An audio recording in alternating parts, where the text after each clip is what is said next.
La fornication signifie toute relation sexuelle en dehors du mariage, c'est-à-dire commettre l'adultère, vivre en concubinage, le voyeurisme, regarder des films pornographiques, se rincer les yeux devant une femme ou un homme.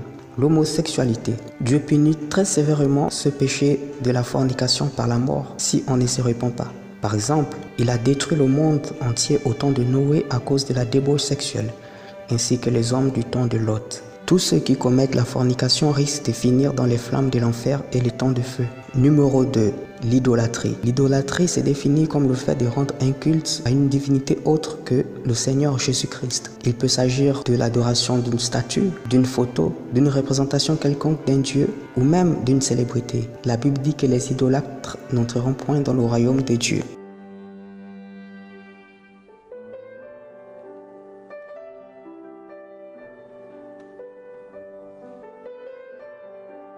Numéro 3. La rancune ou le non-pardon. La rancune, c'est vouloir rendre le mal par le mal qu'on vous a fait. Quelqu'un de rancunier ne sait pas pardonner et à cause de ça, Dieu ne peut pas aussi pardonner ses péchés. Jésus a dit, si vous ne pardonnez pas aux hommes leurs offenses, Dieu aussi ne vous pardonnera pas vos offenses. Et en conséquence, un rancunier n'entrera pas au paradis. Numéro 4. Le mensonge. Le mensonge est l'un des premiers péchés qui a existé après la création du monde. C'est grâce au mensonge que le diable a pu entraîner le tiers des anges avec lui dans la rébellion et pousser Adam et Ève dans le péché. Jésus a dit que le diable est le père du mensonge. Et donc, ceux qui pratiquent le mensonge ont pour père Satan.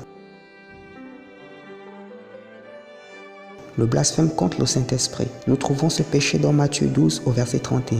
Jésus dit, voilà pourquoi je vous le dis, tout péché et tout blasphème sera pardonné aux hommes, mais le blasphème contre le Saint-Esprit ne sera pardonné ni dans ce siècle, ni dans le siècle à venir. Le blasphème contre le Saint-Esprit a deux significations. Premièrement, il s'agit d'attribuer l'œuvre du Saint-Esprit aux démons, c'est-à-dire outrager le Saint-Esprit et le qualifier de démon. Deuxièmement, il s'agit de rejeter entièrement Jésus-Christ comme seul et unique sauveur de votre âme.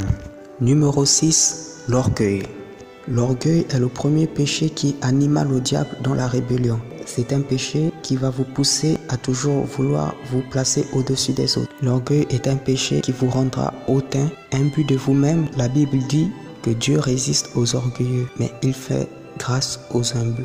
Un orgueilleux ne pourra pas trouver la grâce de Dieu. Numéro 7. Le meurtre. Le meurtre signifie ôter la vie à un être humain. Mais au-delà de cela, Jésus-Christ a dit que celui qui n'aime pas son frère a déjà commis un meurtre. Ou celui qui traite son frère de imbécile ou de raca mérite d'être brûlé par les flammes de l'enfer. Si vous n'aimez pas votre prochain, vous êtes un meurtrier. Et la Bible dit qu'un meurtrier n'a pas la vie éternelle.